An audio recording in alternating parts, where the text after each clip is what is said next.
velkommen til min kanal. Det er Halvemor her, og jeg har fået Sara med mig igen. Yay! Fordi at i dag der skal vi nemlig åbne noget Astral Radiance, så det bliver mega fedt. Så det vil hun gerne lige hjælpe med at åbne lidt her på kanalen. Så vi skal faktisk åbne en ETB, og så skal vi åbne 2 af de her triple blister. Ej, det var den forkerte. De her 2 triple blister med både et Eevee promokort og et Sylveon promokort, så det er mega fedt.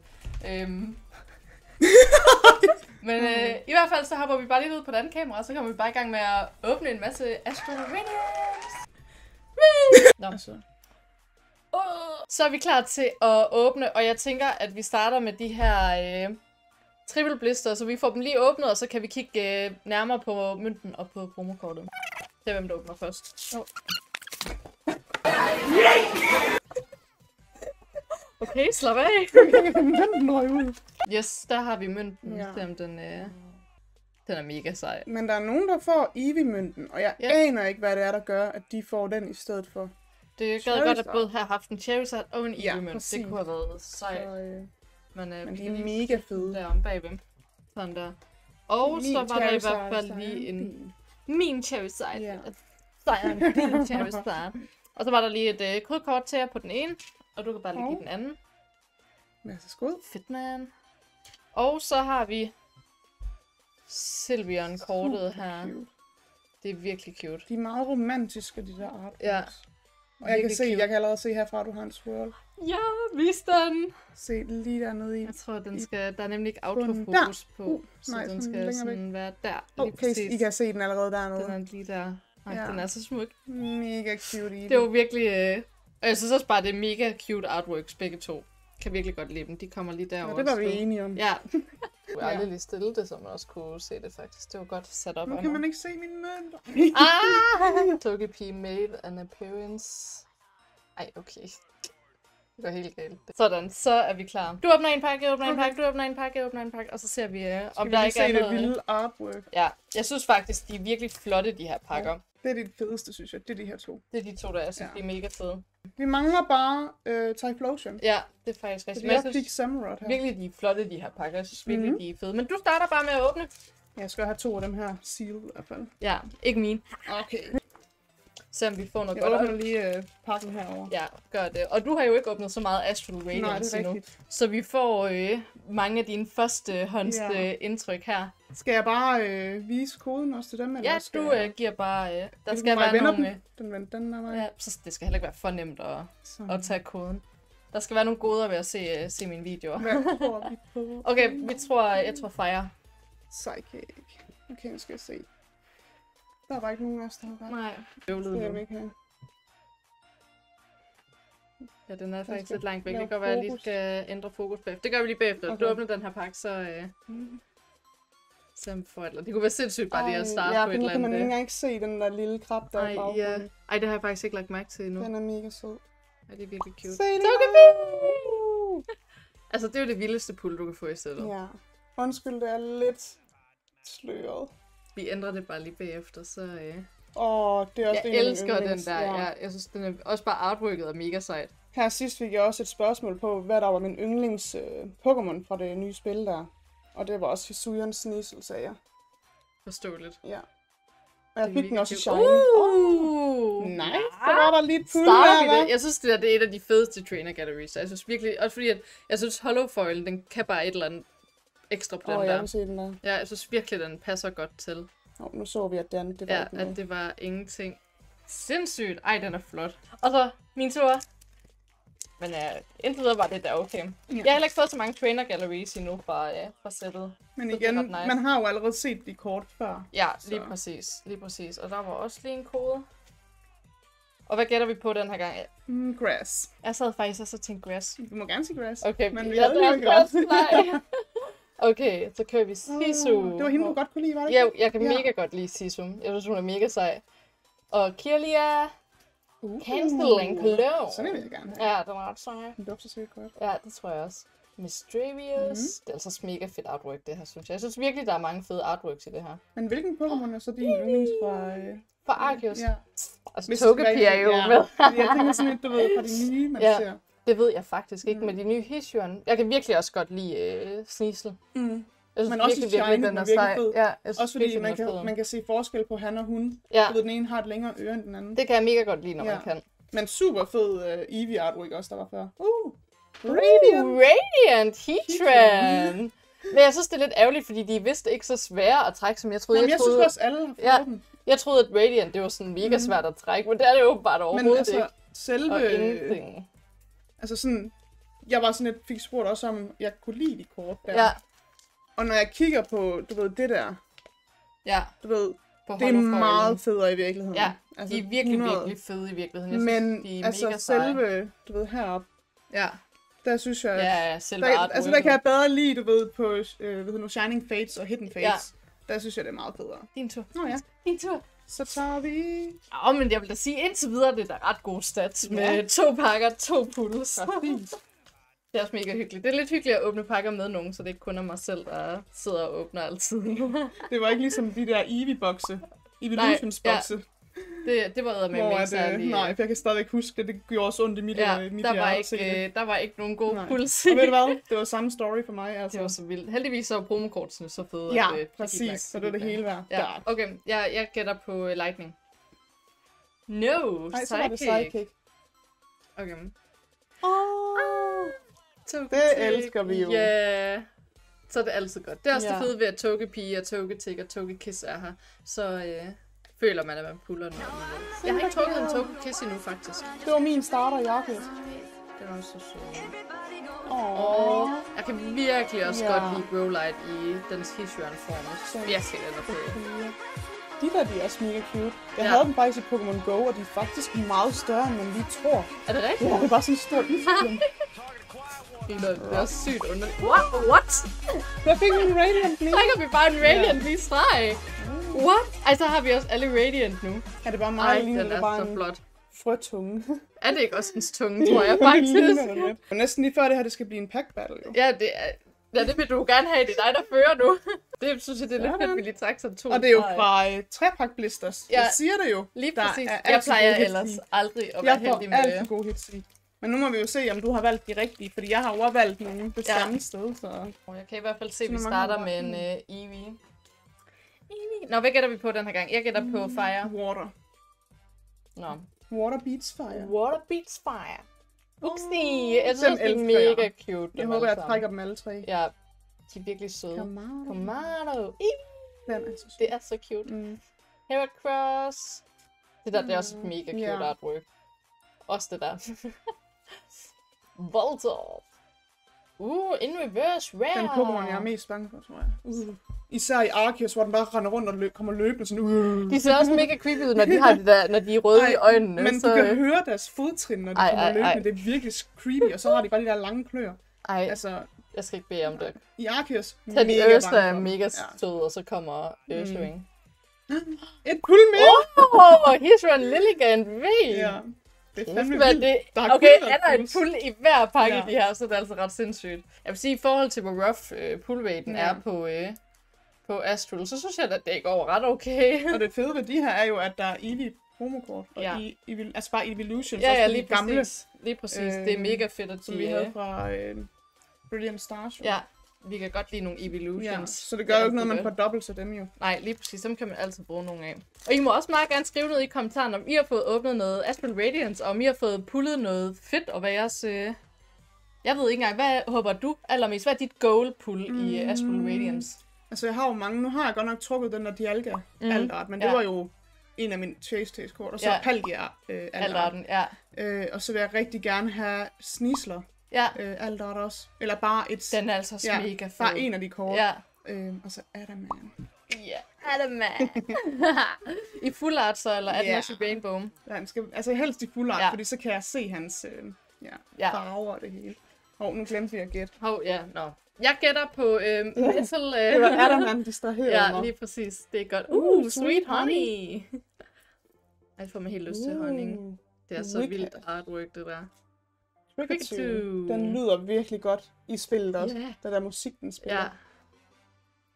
Vi har ikke trukket din starter endnu. Nej, det har vi faktisk ikke. Den er så cute. Jeg elsker den virkelig. Og Rufflet. Petalil. Ej, det er cute. Også for en af mine nu bliver det jo... yndlings illustrators. Ja, nu bliver det spændende at se, om der er et pulli i sidste. Okay, det var der ikke. Vildt nok. Men det var stadigvæk den boss, jeg synes var den sjoveste at kæmpe imod. Er det rigtigt? Ja. Altså, det er sindssygt, hvis der er et pulli den her også. Men det er sådan Palkia og Sneasel og Dialga, der har været din sådan...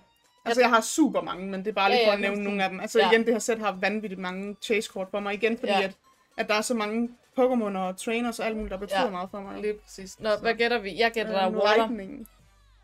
Nej, okay, det bliver godt nok dårligt. Vi har ikke været heldige. Noctowl. Hippowdon. Der kan man se den bedre. Den. Ej, det er cute.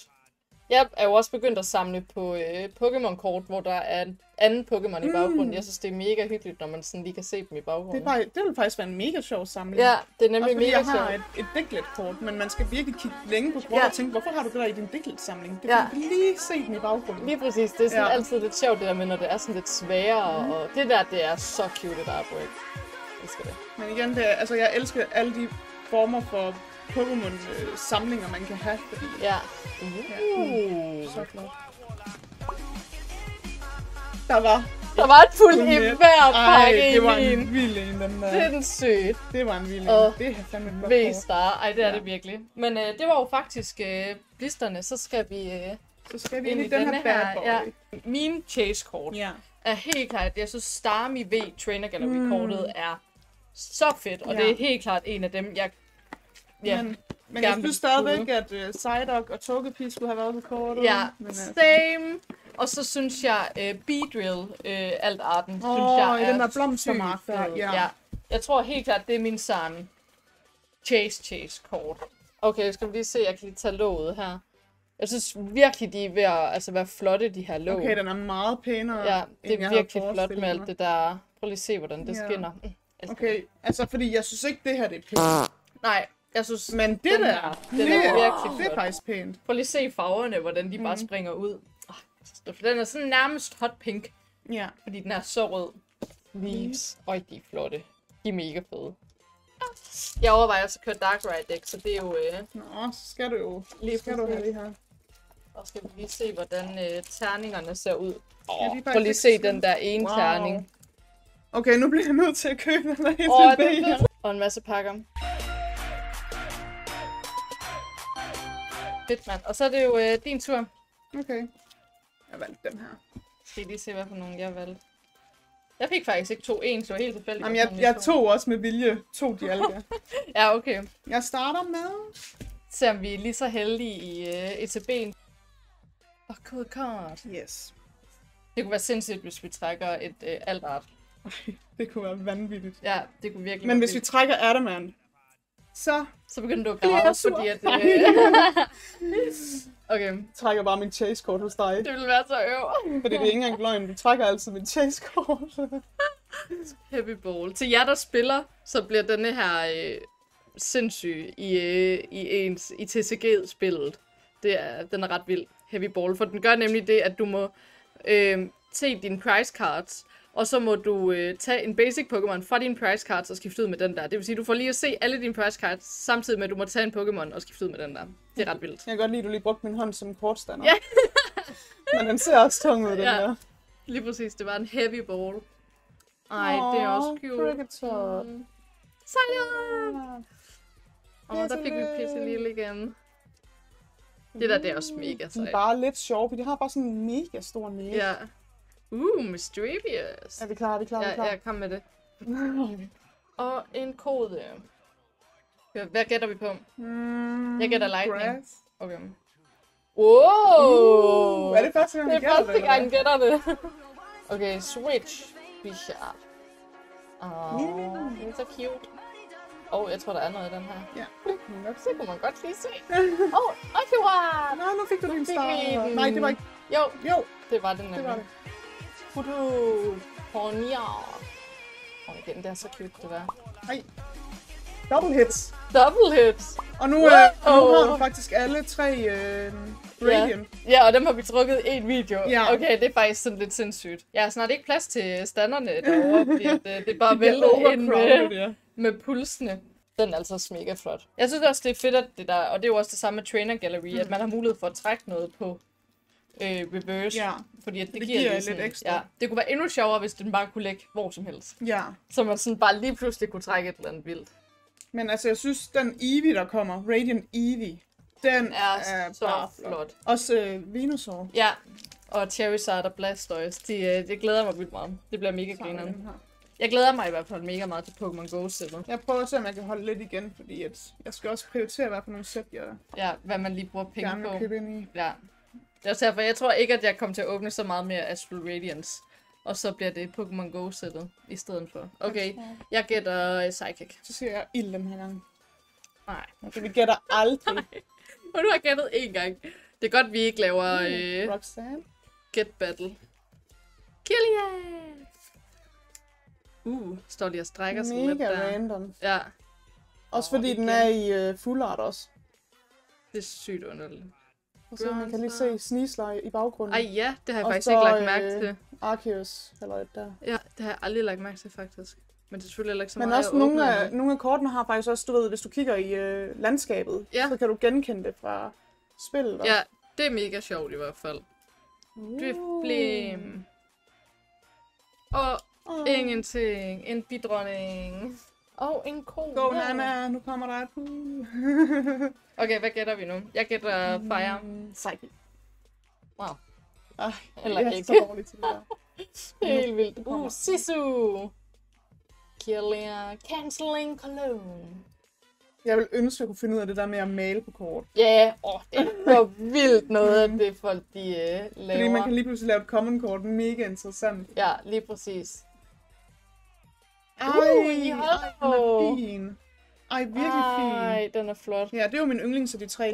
Jeg er faktisk ikke, jeg plejer altid at lægge reverse rares til side også. Det har jeg ikke glemt den her gang. Men det her det er min yndlings af de der Lake Spirit. Er det ikke også den eneste af dem, der faktisk er en rare? De andre, det er... Det er da super mærkeligt. Ja, det er nemlig mega underligt. For det er også den eneste af dem, der så er i Hollow jo. Ja, men det er også true. Okay. Jeg gætter på... Grass. Okay. Nu siger jeg Fistbomb. Fistbomb! Ej, det var ikke vildt dårligt. Shieldon. Se, den er bare... Ja, så blev der lystegn. Så er we are back now. Back in business. Og det var den her, vi lige... Ja, det var den, vi kom til. Ja. Overquill. Totalt sjovt navn. Ej, det er også mega cute artwork, det der. Audrey Flue. Ja, med alle de der blomster der. Yeah. Det der, det er også mega sejt, synes jeg. Jeg lavede også en Pokémon-samling med blomster-Pokémon, og så spiller jeg vand på det hele. God idé. Kombi! Men det var jo dem, jeg spildte vand på, jo. Mega nederen. Tragisk. Ja, men heldigvis havde jeg dobbelt af det meste, så... Ej, det var godt. Jeg blev ved med at vise det bagerste kort. Det er også fint. Rapidash. Så aldrig have vand tæt på et kort. Nej, det er... For de suger bare til sig. Er vi klar? Nu kommer der en Aldart, kan I mærke det? Nu skal der komme en. Jeg gætter på Fire. Så siger jeg... Grass. Nej.